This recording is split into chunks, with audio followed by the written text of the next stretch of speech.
I'm Dr. Mike Licona, and we're dealing with the 10 most common myths pertaining to the resurrection of Jesus. Today we are on myth number 4, hallucinations.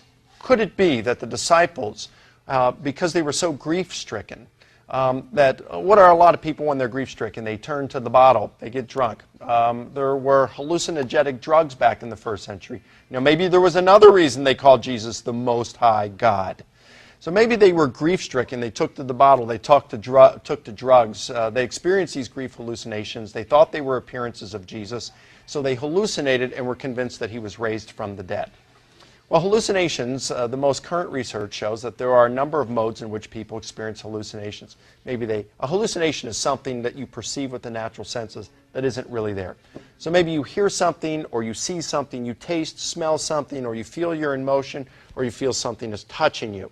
Now, usually you'll experience these in a single mode, not a dual mode or a combination mode. The group most likely to experience a hallucination are senior adults bereaving the loss of a loved one. But even these, only 7% of them experience a visual hallucination. Now consider this.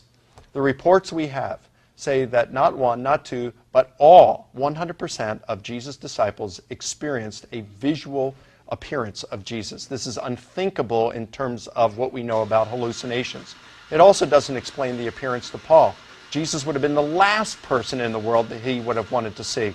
So the hallucination hypothesis suffers from a lot of problems. There are many more that I just haven't had a chance to discuss.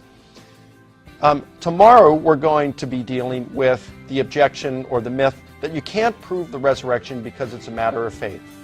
Now, we also have a course that you can purchase called The Case for the Resurrection of Jesus. That's available to you, where we get into a whole lot more depth and details about this evidence for the resurrection of Jesus.